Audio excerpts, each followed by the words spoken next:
Hola, ¿qué tal? Sean todos bienvenidos a una nueva edición del debate acá por Canal Antigua. Hoy vamos a hablar de Estado Botín.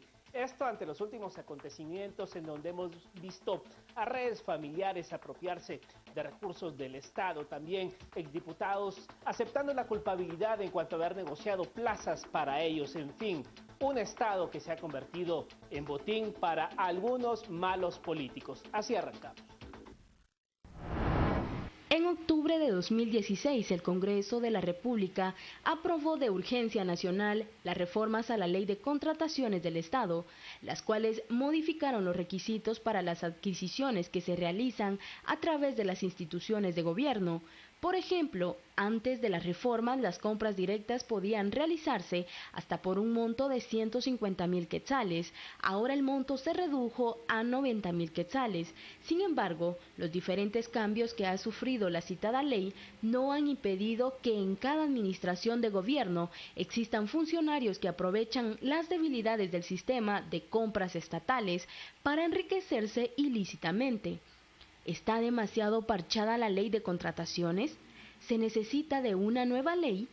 Estas son preguntas que surgen después de ver casos de corrupción como La Línea y los nuevos casos como Construcción y Corrupción y el de la Municipalidad de Chinautla, la cual estaba cooptada totalmente por la familia del exalcalde Arnoldo Medrano y de sus allegados.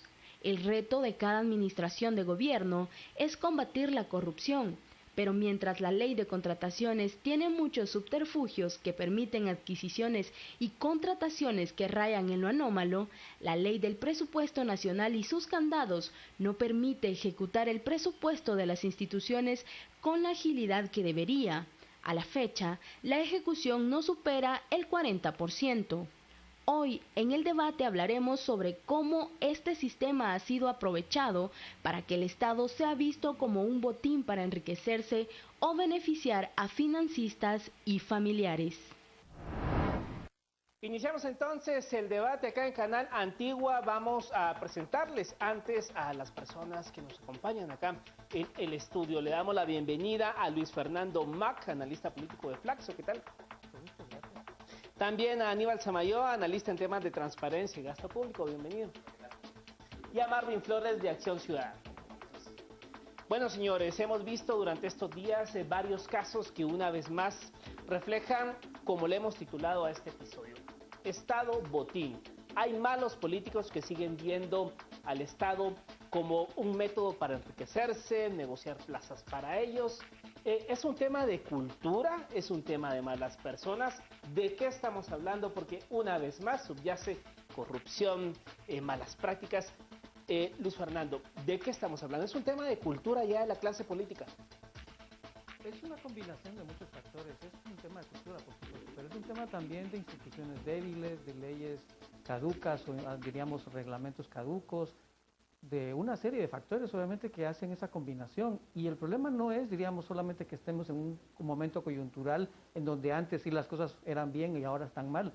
Creo que si rastreamos realmente desde hace cuánto están fallando las cosas, podríamos rastrear, diríamos, hace más de 20 o 30 años.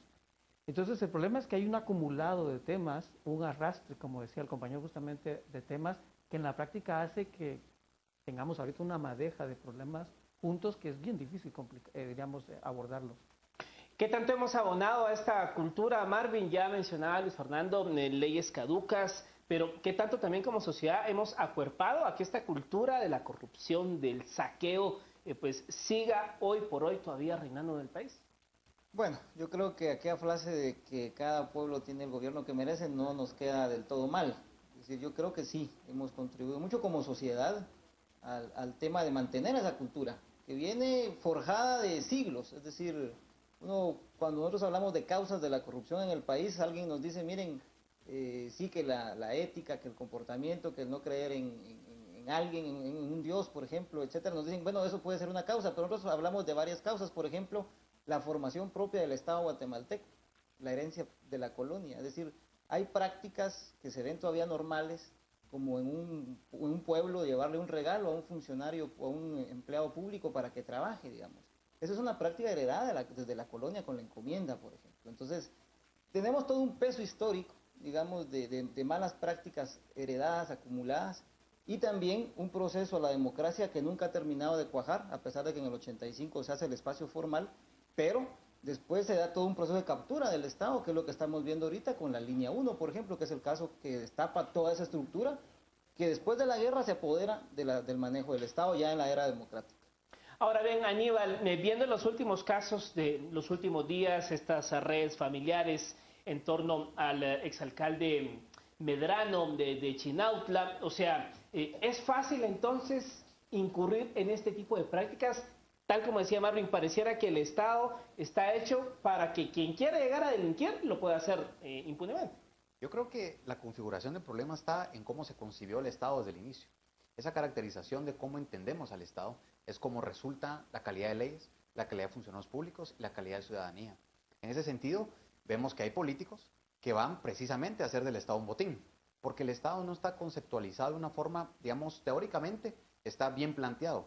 Prácticamente se han permitido ciertos usos o costumbres dentro del propio Estado que facilitan de alguna manera el poder generar corrupción.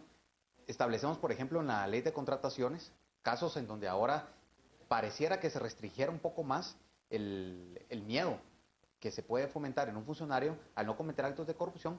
Sin embargo, la calidad de asesores que tienen regularmente, en lugar de ayudar, fomentan el buscarle la salida a ciertos candados legales que ponen. En ese sentido, establecemos que en esto no es una práctica común. Posiblemente hoy por los medios de comunicación, la tecnología que surge, es más evidente localizar ese tipo de problemas, pero creo que al final ha venido a ser una práctica, como ya se mencionó, por muchos, muchos años. O sea, podríamos caer en la idea de echa la ley, echa la trampa. De hecho, esa es una de las características justamente de esta maraña de problemas que tenemos. Tenemos diríamos, disposiciones legales o administrativas que son deficientes o que en alguna medida tienen fallos, contradicciones o algunos problemas, diríamos, institucionales que no se pueden cumplir.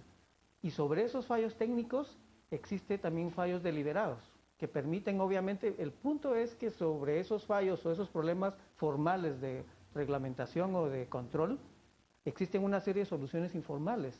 Por ejemplo, con el tema de la ley de compras. Existen mecanismos paralelos que siempre son los que han pervertido las compras por excepción, por ejemplo, las compras directas, etcétera, etcétera, que hacen obviamente que se solucionen temporalmente los problemas, pero no se ataca, diríamos, nunca el problema de fondo, que es justamente esa, diríamos, disposición del Estado que se convirtió en un botín. Por ejemplo, en estos días el presidente de la República pues anuncia un estado de calamidad para las carteras, para pues recuperar la red vial, decía él. El Congreso de la República no se lo aprobó, pero tan solo escuchamos el término estado de calamidad pública y se nos encienden las alarmas. Pareciera que ya estamos bastante resentidos con este tipo de estado, ¿no? Sí, yo creería que al final ¿no? Esas figuras constitucionalmente configuradas están, por supuesto, para casos como estos. Sin embargo, el Estado debería ser muy preventor, evitar utilizarlas. Ahora que se utilizan, y creo que el Congreso esa respuesta no, es un golpe, literalmente, a las actitudes que el presidente de regaño había tenido ha tenido en las semanas anteriores. Por supuesto que el Congreso no se iba a quedar de las manos cruzadas y quería dar, de alguna manera, un golpe de autoridad, diseñando y diciendo, bueno, el que tiene el sartén por el mango somos nosotros. Sin embargo, creo que habría que hacer de parte del Congreso el dictamen al final, si ese no definitivo genera algún peso y algún costo aún mayor económico para el Estado. Y ahí es cuando tenemos que evaluar sencillamente si el Estado está jugando de un tú a tú con el presidente de la República o está jugando un tú al tú con la ciudadanía, porque ahí estamos hablando de pesos distintos. Tan malas experiencias hemos tenido, Marvin, con estos estados de calamidad que en este caso en específico, aunque todos estamos, digamos, hay una convergencia en que las carteras son un desastre, pero también las alarmas se encendieron. O sea, tanto se ha aprovechado los estados de calamidad para el saqueo, para el botín, para agenciarse de lo que no se deben agenciar. Sí, es un caso recurrente. Y en este gobierno no se ha dado mayores estados de calamidad. Pero en gobiernos anteriores, ustedes recordarán el caso de la erupción del volcán de Pacaya, y que coincidió con la tormenta tropical Ágata. Ahí hubieron, si no estoy mal, 8 meses de estado de calamidad. Es decir, el Congreso lo prorrogaba mes con mes. Y ahí, por ejemplo, hay un caso bien sintomático que podemos poner como ejemplo a la población, y es el caso del Puente Belice. Utilizando ese argumento que el río de las Vacas había dañado las bases del Puente Belice, dicen, vamos a contratar a una empresa para rediseñar y construir un nuevo puente. lo adjudican a una empresa, resulta que esa empresa no tenía las capacidades técnicas ni financieras ni de ningún tipo, pero se lo adjudican el contrato. Ahora ese puente nadie lo puede tocar, porque la empresa, como después el Estado luego cancela el contrato, la empresa lo demanda. Entonces el puente está que nadie lo puede tocar porque hay un litigio judicial. Ese nivel de daño nos causa ese tipo de estados de excepción que se utilizan evidentemente para robar, porque el puente jamás fue dañado por el río, digamos. Entonces, eso es un pequeño ejemplo de cientos que hay utilizando figuras de excepción que son necesarias. Yo creo que el estado de excepción tenía alguna razón, no como lo mandaron al Congreso de la República, no como estaba redactado. Pudo haber ido redactado mejor, o los diputados pudieron haber corregido al Ejecutivo y aprobarlo modificado. Sin embargo, ahora, tal como estamos el día de hoy, por los controles que tenemos, el Estado no puede responder a una emergencia de ningún tipo, ni siquiera a un desastre natural. Momento de hacer la primera pausa acá en el debate y vamos a volver con la idea. ¿Es necesario cambiar las leyes para que el Estado ya no siga haciendo un botín para algunos? ¿O es cuestión de cambiar a las personas? Con eso venimos acá en el debate por Canal Antiguo.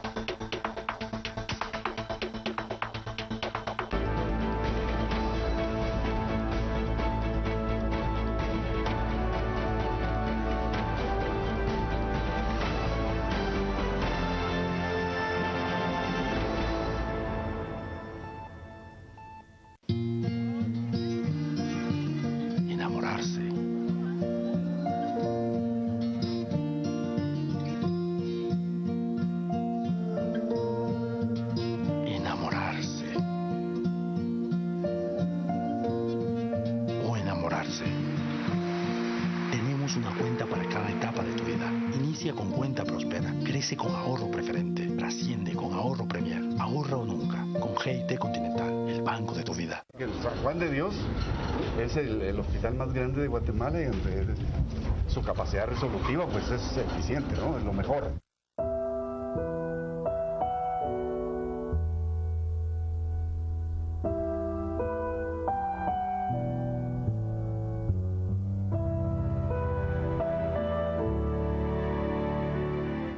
Nuevas apps en Canal Antigua y Antigua Sport, porque queremos que tu experiencia móvil sea única. Ahora nuestras aplicaciones para iOS y Android son más inteligentes, útiles y relevantes para que te informes antes que nadie. Nuevo sistema de alertas informativas en tiempo real. Además, nos podés ver en vivo en cualquier momento y desde cualquier lugar.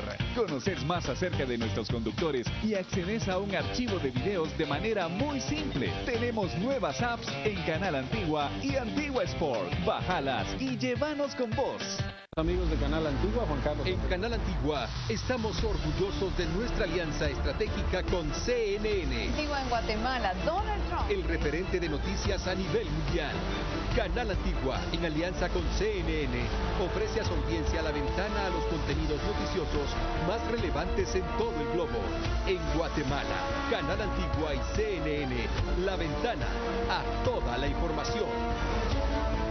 Canal Antigua.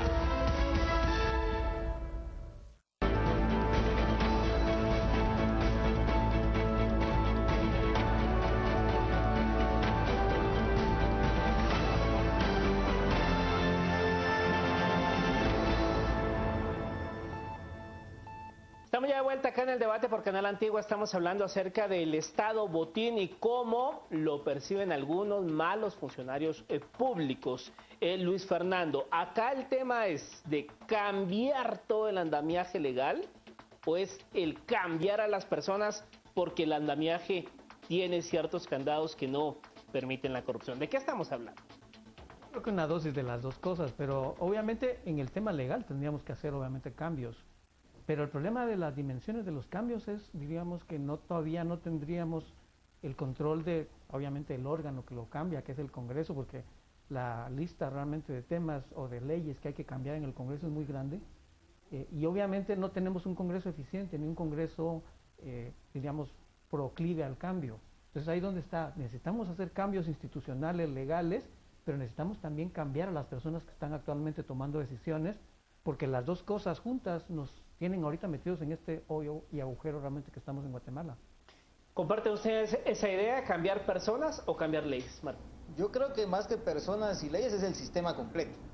O sea, personas... Que involucra a personas. Claro, pero estamos hablando de instituciones, más que todo de instituciones, que implican también leyes. Es decir, yo siempre he dicho que los 3 reclamos de la plaza, al final, cuando ya la plaza se va volviendo un poco más, digamos, no solo pidiendo la renuncia, sino también ya pidiendo cambios, se centraron en 3. Ley de contrataciones, ley electoral y de partidos políticos y ley de servicio civil. La pregunta es cuál de esas 3 hemos cambiado y en qué medida. Y si las hemos cambiado, que han habido algunas reformas, cuánto han avanzado en aplicar esas reformas. Y en cambios institucionales, podemos hablar de la PGN, por ejemplo. ¿Qué ha hecho en el caso TCQ? ¿Qué ha hecho en otros casos? Que es el abogado del Estado. O si hablamos del Ministerio de Gobernación, que maneja todavía la escribanía de gobierno y que presta, por otro lado, seguridad pública. O si hablamos del Ministerio de Comunicaciones, que tiene desde vivienda hasta construcción de infraestructura. Es decir, para mí que hay que hacer un cambio muy, muy fuerte. Y si hablamos de temas legales, por poner solo uno, y a nivel constitucional, que el presidente todavía pueda perdonar impuestos, por ejemplo. Eso más pareciera a la Edad Media, ¿no? Y el presidente lo acaba de hacer y tuvo un desgaste político por eso. Entonces yo creo que es un cambio general de sistema, de leyes e instituciones. Ahora ven, Aníbal, el tema de las contrataciones del Estado, pues sufrió una reforma. Sin embargo, persisten las quejas, ya lo decía también el presidente, que había temor por parte de los ministros en cuanto a firmar documentación para contratar insumos y servicios. Es decir, ¿sirvió o no sirvió esa reforma que se le hizo? Yo creía que al final, y creo que ya se ha consensuado aquí, el tema, y como experto en tema de derecho, lo podré decir, el tema de reformas legales no precisamente atiende a la necesidad de reformar la operación política que existe. Por supuesto que toda ley tiene una operación política necesaria para su ejecución, cosa que no es mala en un principio.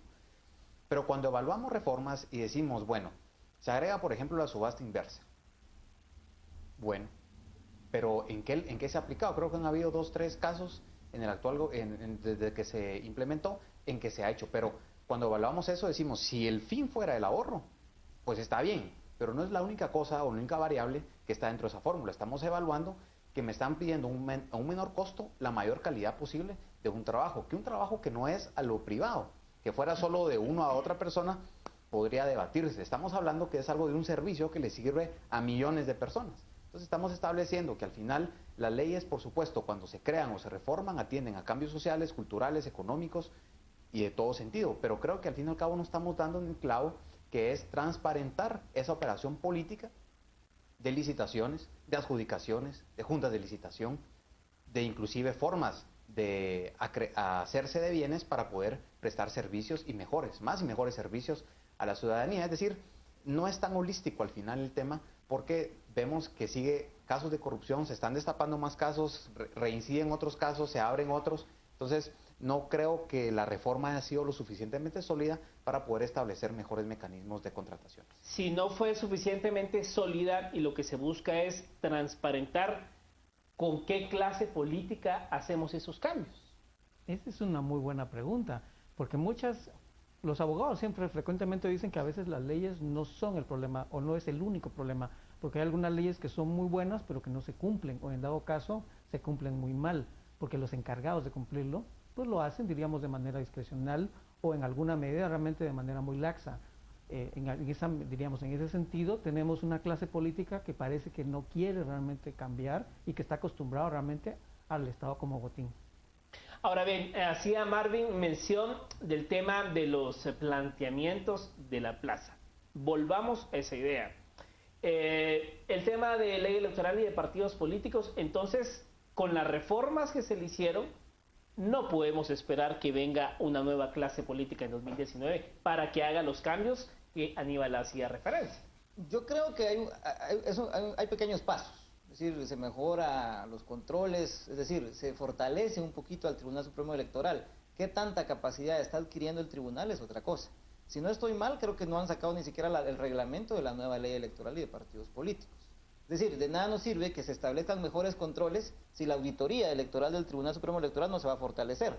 Y hay otros temas ahí, por ejemplo, los espacios ya más democráticos en el tema de medios de comunicación. Pero el problema es quiénes van a competir en esos espacios si no hay partidos políticos nuevos y no van a poderse crear muy difícilmente de aquí a lo que faltan a las elecciones. Entonces, creo que fue un paso, pero no con la profundidad que se requiere, porque la población está exigiendo, por ejemplo, que comités cívicos puedan postular candidatos a diputados. O, por ejemplo, que no votemos por planilla con diputados, sino que sea voto uninominal. Entonces, creo que hay una tercera generación de reformas a la ley que hay que hacer. El problema es qué tan rápido las vamos a aplicar, porque no se han aplicado ni siquiera las anteriores. Ahora bien, entonces, digamos, persiste un peligro que en un futuro veamos clanes familiares muy parecidos a lo que develó el Ministerio Público y la CICIG en torno al señor Arnoldo Medrano. O sea, ¿qué garantía hay de que no vuelva a ocurrir un negocio familiar de esa magnitud en una comuna? Bueno, el problema y el peligro está latente. En realidad, vemos que esto ha sido de décadas. El tema no es recientemente, y no nos entre la duda o la sorpresa que por los medios cada vez más sólidos de querer amarañar ciertos procesos, se consoliden mejor ese tipo de redes. Por supuesto que el sistema judicial está haciendo su parte en investigación, pero no es suficiente. Creo que hay que hacer un ejercicio más introspectivo a nivel Estado para evaluar qué está fallando. Y yo concuerdo mucho con lo que se mencionaba de una reforma a la ley de servicio civil. Cuando no burocratizamos o profesionalizamos la burocracia, no hay calidades suficientes para poder entender o cojar mejor las intenciones legales. El espíritu de la ley es muy importante entenderlo al momento de aplicación. El tema de asesoría siempre va a ser muy difuso al momento de querer asesorar a un funcionario público, y entonces cuando no ve muy sólida este tipo de asesorías, en lo que va a caer es decir, bueno, yo no quiero caer en responsabilidad política, ni mucho menos en responsabilidad penal al firmar o no firmar un proceso. Entonces, al final, digamos, los que están consolidados van a querer seguir nutriéndose de un sistema, de una concepción de Estado, como mencionaba al inicio, de que lo ven como un botín, y los que quieren entrar, por supuesto, le tienen mucho miedo al querer actuar dado las circunstancias o digamos, casos que se han visto en los últimos años y en las últimas semanas. Pues es más evidente que hay que reforzar muchos sistemas, inclusive a nivel de gestión municipal es clave y es claro hacerlo, porque al fin y al cabo es la instancia inmediata que sirve al ciudadano. El comisionado Iván Velázquez hablaba acerca de que esta investigación reciente no solo se iba a centralizar en el tema Chinautla, sino que se iba a hablar en su conjunto departamento de Guatemala. De todos es sabido que quien quería ser presidente de la República tenía que irle a tocar la puerta al señor Arnoldo Medrano para garantizarse votos y que el Distrito Central votara por el partido puntero en las encuestas. O sea, estas prácticas que involucran todo esto que hemos hablado, sistema de partidos políticos, ver el Estado como botín, influencias, o sea, realmente ¿cómo quebrarlo? Porque digamos que la sobrina del señor Medrano sigue siendo alcaldesa de Chinautla. O sea, la maquinaria pareciera que, aunque él en presencia no está, la maquinaria sigue funcionando. O sea, ¿cómo quebrar esas estructuras? Es que ese es el punto. Cuando uno ve realmente, y el mismo comisionado lo ha dicho muchas veces, la profundidad y las raíces que tenían estas megaestructuras de corrupción, uno descubre que las ramificaciones llegan muy profundo y a lugares que uno ni siquiera se imagina, digamos, a sectores que uno ni siquiera se imagina. Entonces había una práctica regular realmente en la cual el Estado era un botín, y eso siempre fue así. Muchas de las declaraciones de los que estaban siendo capturados realmente en estas megaestructuras de corrupción decían, por bajito decían eso, pero si todo el mundo lo hacía así, porque ahora me están persiguiendo. Entonces en la práctica cambiar, digamos, esa forma regular de estar haciendo, digamos, política, es un grave problema, porque aquí el primer problema que tendríamos que poner es quiénes son los buenos y quiénes son los malos. Cuando empezamos a ver esas ramificaciones, los buenos y los malos, no se ve realmente claramente quiénes están a favor y quiénes están en contra, diríamos, de estos cambios. Y ese es el problema que tenemos actualmente, ese proceso de transición en el cual estamos limpiando toda una mega estructura que todavía no hemos, diríamos, calibrado de qué tamaño era. Momento de hacer una pausa más y volvemos ya con ideas finales en cuanto a Estado botín y la percepción de algunos malos políticos para llenarse los bolsillos de dinero. Ya venimos.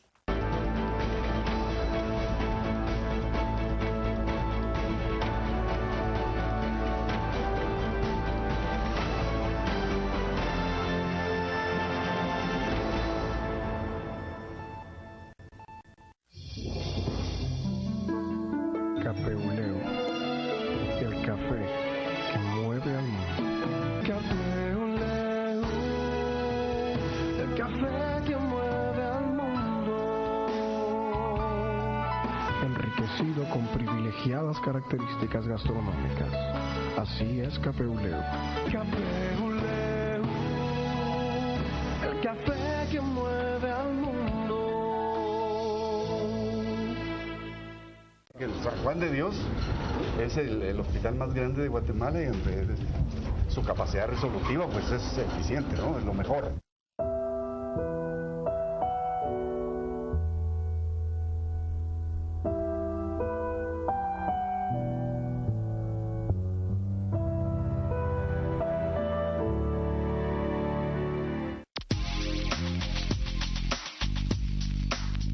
Esto les pasa a 7 de cada 10 hombres.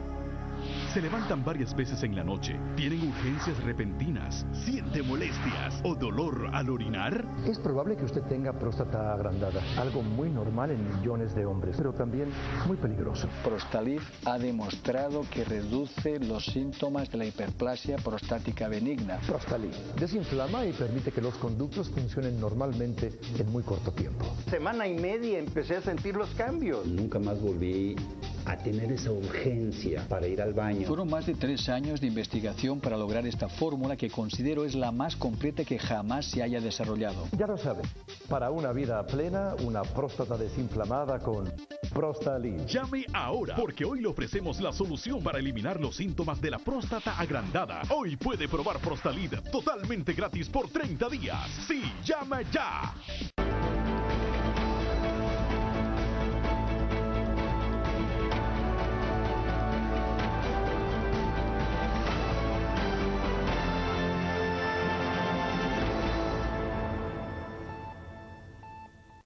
Estamos ya de vuelta en el debate por Canal Antigua, Estado Botín. Y, señores, la población se pregunta, durante todos estos años, el señor Arnoldo Medrano fue alcalde del 88 a la fecha.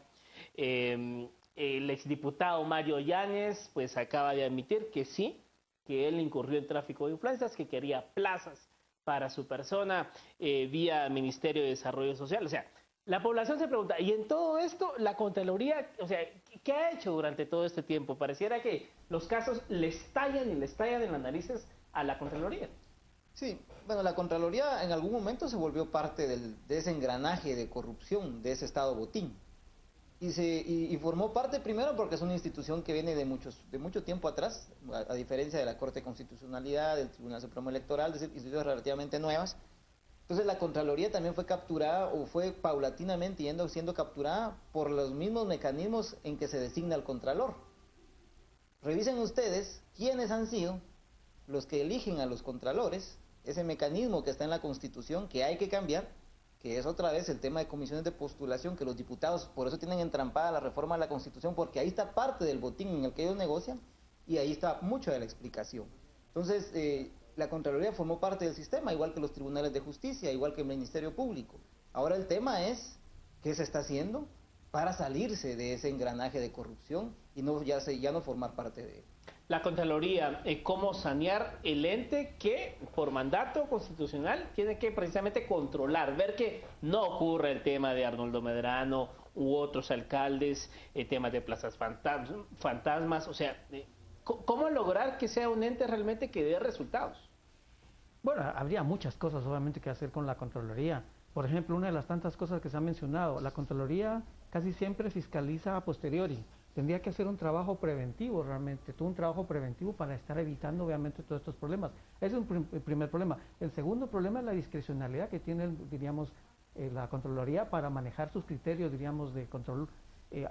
Todo el mundo sabe que con cada controlor y incluso con cada auditor se cambian los mecanismos y ese es un ir y venir realmente que en la práctica entrampa muchos procesos. Y el último punto, la Contraloría, muchas veces los controlores de la Contraloría finalmente terminan auditando las obras pequeñas y los montos pequeños y dejan pasar los grandes montos. Obviamente una discrecionalidad que en alguna medida habría que reducir. La Contraloría es un problema, es parte del problema. ¿Se hacen de la vista gorda, Aníbal? Yo creería que o digamos son, por ponerlo así un poco sofisticado, son muy finos los métodos que algunos malos políticos incurren para el saqueo. Yo creería que hay que evaluar en la Contraloría hoy por hoy, primero, la forma en que se eligió al Contralor actual. Ese criterio de la Corte de Constitucionalidad tan extensivamente abusivo para determinar cómo podía él otra vez ser Contralor me genera duda. Por supuesto que había un Congreso muy sólido en dos bancadas, naranja y roja, que tenía muy controlado el tema. La otra es ¿a quién le rinde cuenta la Contraloría? O sea, ellos mismos se auditan. O sea, hay hallazgos en la Contraloría, me pregunto yo en este caso. Porque es muy bueno poner el dedo en la llaga a otra institución. Mira, aquí tiene hallazgo aquí, hallazgo allá. Pero, por ejemplo, para temas de contrataciones del Estado, ¿por qué no hay gente de la Contraloría en las juntas?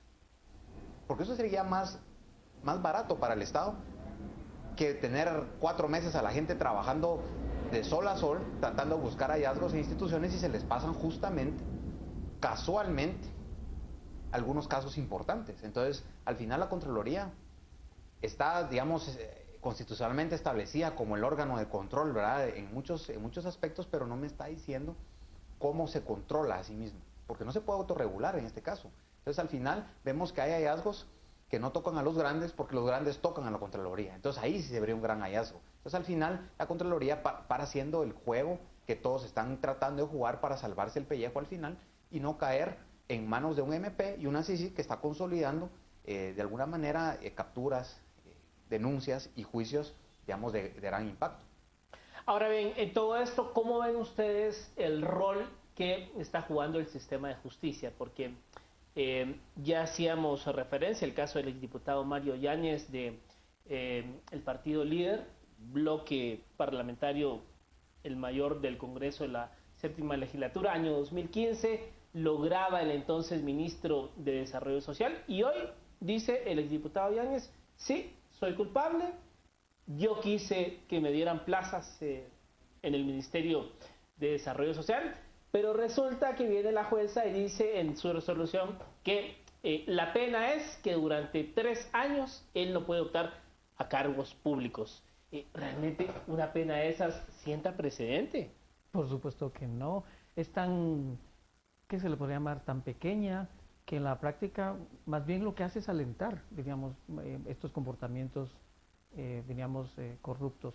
Creo que el sistema judicial es uno también, diríamos, de los mecanismos que tampoco está funcionando. Hay muchos problemas, obviamente, la forma en que se nombran jueces, la forma realmente en que se generan, diríamos, justamente los tráficos de influencia. La CICIG tiene obviamente un par de casos sobre eso y un montón de temas, obviamente la sobrecarga del sistema, la desconexión del sistema judicial, porque se habla de que es un sistema, pero en la práctica entre cada uno de los órganos del sistema hay muchas contradicciones y muchos problemas de todo tipo.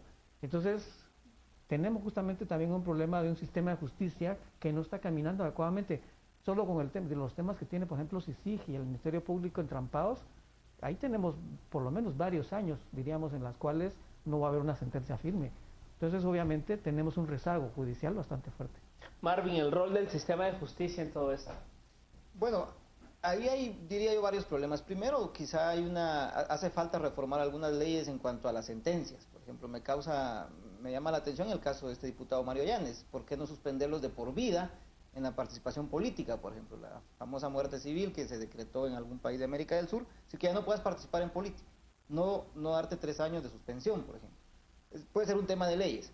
El otro tema creo que es finalmente el funcionamiento propio de la Corte Suprema, es decir, lo que se está discutiendo en el Congreso con el tema de reformas constitucionales.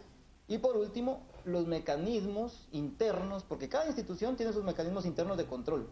Y en el caso de la Corte Suprema tienen la Junta Disciplinaria. Y si uno compara la rapidez con que llevaron el proceso del juez Gálvez versus cómo lo hicieron contra la exmagistrada Blanca Stalin, por ejemplo, uno dice, bueno, ¿por qué en el caso de Blanca Stalin, siendo magistrada, viendo las pruebas que habían, presentando acción ciudadana, por ejemplo, una acción directa, no agilizaron el tema como se lo hicieron con el juez Gálvez? También ahí están fallando los mecanismos internos de control. ¿Es entonces, digamos, un aliciente para que cualquier otro diputado diga, bueno, pero si solo 3 años lo van a suspender a uno, pues sigo tratando de gestionar plazas para mis familiares, amigos? O sea, pareciera que no es disuasivo entonces. Por supuesto, de ninguna manera. Por supuesto que las sentencias judiciales tienen que ser jurídicamente interpretadas y así plasmadas dentro de la propiamente dicha la sentencia. Sin embargo, hay que entender el contexto, que es una sentencia de un caso político. En ese caso, el juez debe contextualizar entonces, generar esa lógica jurídica y entender de que si esa persona sigue estimulando un sistema político, puede dañar el Estado de Derecho, la democracia, la participación de los que quieran seguir participando y desincentiva, digamos, de alguna manera, la confianza que uno tiene relación Estado-ciudadanía, y por eso es que hay un divorcio evidente entre ambos casos. Y entonces al final, cuando digo, me sentencian 3 años y no es prisión y no es multa, simplemente es no participar, entonces, ¿qué digo yo?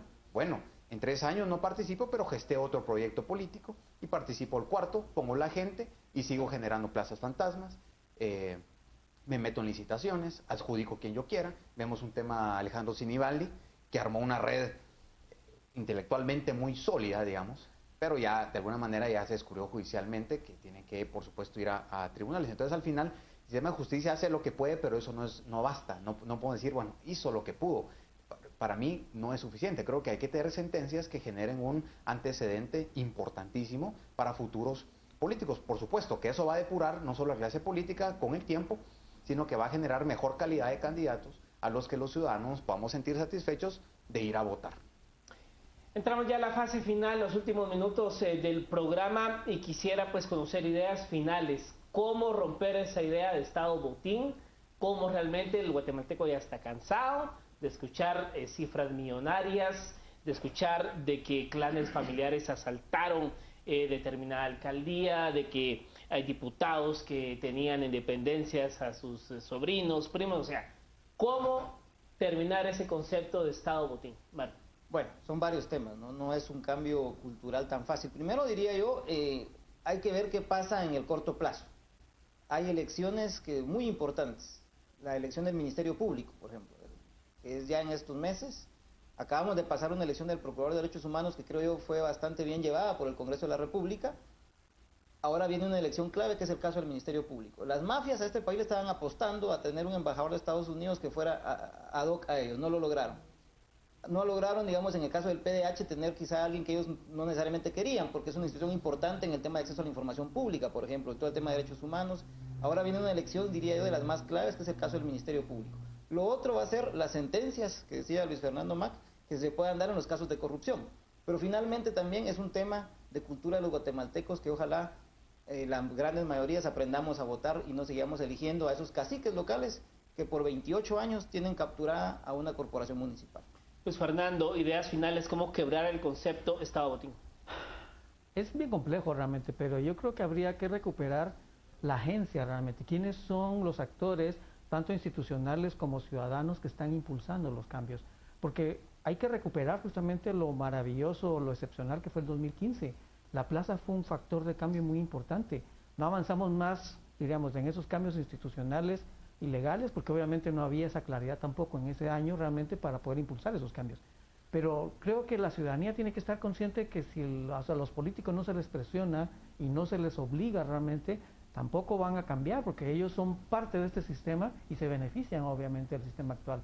Entonces, pues obviamente tenemos que refortalecer justamente los mecanismos que impulsan estos cambios.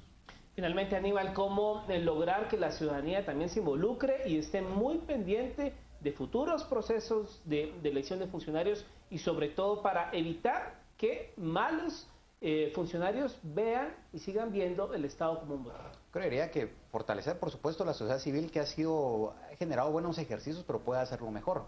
Sin embargo, creo que podría pedir 2 cosas. La primera es ordenar la casa, que es el Estado, porque si el Estado no sabe ni cuántos carros tiene, menos sabe cuántos empleados públicos va a tener.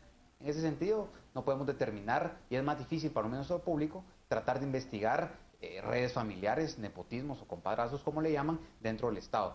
Y el siguiente tema es solicitar al Congreso y presionar que se haga un mejor sistema de fiscalización. Es que no es posible que me den a mí y me adjudiquen millones de millones y yo al final solo diga, mire, se ejecutó esto. O sea, me están explicando monetariamente lo se ejecutó y no el impacto social.